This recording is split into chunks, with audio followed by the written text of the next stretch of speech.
Most people fear the idea of retiring into a down market, and it makes sense. Seeing your portfolio drop by 20% or more right as you stop working can be very unsettling.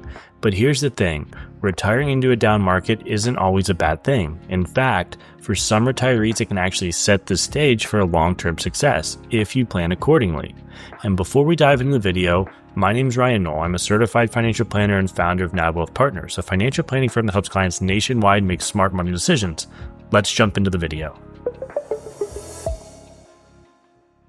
Why does retiring into a down market feel risky? Well, imagine working for 30 or 40 years, building up your retirement nest egg, and then the year you retire, the stock market drops by 25%.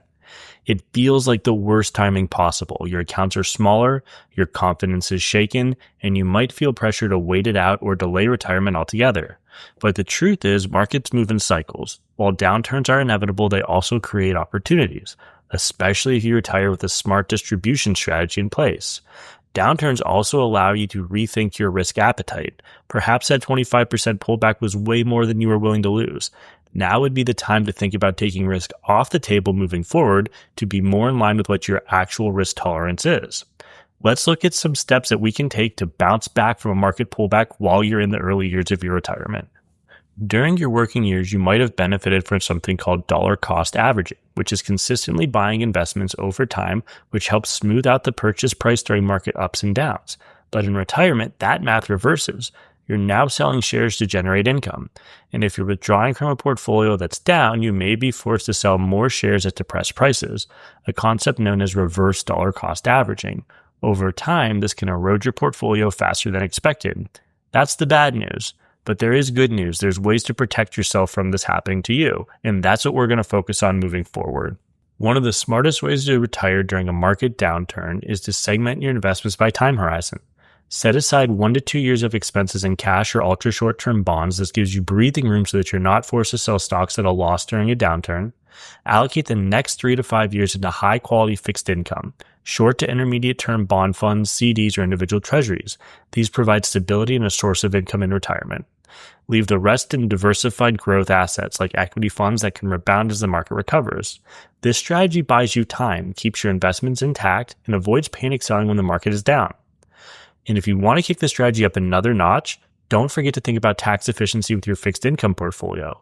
When it makes sense, utilize municipal bonds when their after-tax yield on corporate or treasuries is lower than their tax-free counterparts. That way, you're not only managing risk, you're mitigating taxes and allowing your funds to grow as efficiently as possible, keeping more dollars in your pocket. Next, retiring into a down market gives you a built-in rebalancing opportunity. Say your target allocation is 60% stocks and 40% bonds, but due to a market pullback, you're now closer to a 50-50 split. That means your portfolio is underweight stocks, and rebalancing back to a target could mean buying at a discount. This is one of the few times in life that buying low and selling high is baked into your retirement income strategy. Rebalancing isn't just a portfolio maintenance mechanic, it's also a disciplined way to capitalize on downturns. And if you have a sufficient cash buffer while still waiting out the downturn, you can add a little bit of cash to the market. This will give you more exposure to equities as the market recovers. This could also help make up a bit more of the return that you lost. But this is also a double-edged sword if the market continues to pull back. So just be sure not to put in more cash than you're comfortable with. The next strategy you want to consider is to buy income. When interest rates are rising, as they often do just before a market downturn, retirees can benefit in a few ways. Bond yields will go up, which means newly purchased fixed income provides more income than before. Annuities, if they're using them, may offer better payout rates due to higher rates. And dividend-paying stocks might be priced more attractively, offering better income potential in the long term. If you're entering retirement and need to create reliable income, buying income-producing assets at what looks like the top of the market could be beneficial. If the market drops, you'll have a nice built-in buffer. But this also could lead you to want to time the market, which hardly ever works out well. When I deal with clients who are nearing retirement and high yields are present to help secure long-term income streams, we typically jump at that opportunity. But we are buying because it makes sense, and it makes sense because rates just happen to be high, and it secures them sufficient income within their plan. We are never buying just because we think it might be the right time. That's timing the market, and that never works. Another strategy considered during a market downturn is to consider Roth conversions. Market declines often mean your traditional IRA or 401k is temporarily lower in value, which can create a tax-smart opportunity to convert assets to a Roth IRA. And here's why that's a smart move.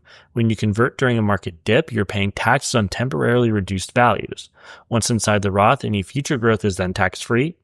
Roth IRAs also don't have required minimum distributions, giving you more flexibility later on in your retirement or when your heirs inherit that money from you after you pass. If you're retiring at age 62, for example, and don't plan to take Social Security until 70, you have an 8-year window of low-income years to take advantage of Roth conversions. This is especially true if markets are temporarily down. The fifth and final strategy is tax loss harvesting for early retirees. If you have taxable accounts, a down market also creates an opportunity to harvest investment losses. You can sell depressed holdings and capture those capital losses. You can then use those losses to offset current or future capital gains or up to $3,000 a year in ordinary income. And then you could potentially reduce your adjusted gross income or AGI to qualify for healthcare subsidies or minimize taxation on Social Security. For retirees who plan to bridge the gap between retirement and Medicare or delay Social Security, this can create real savings. The real risk, though, is not having a plan. Retiring into a down market isn't ideal, but what's worse is retiring without a plan. If you're overly reliant on growth assets for income or haven't segmented your portfolio by time horizon, a market decline can cause real damage. But with the right plan in place, retiring during a downturn can be manageable, even opportunistic. At NavWealth Partners, we specialize in helping clients build tax-smart withdrawal strategies, segment income needs by time horizon, rebalance intelligently, leverage Roth conversions when it makes sense, and if you're thinking about retiring soon and worried about the current market, now is the time to put that plan in place. We'll help you make confident decisions even in uncertain times. Thank you so much for watching, and as always, make smart money decisions.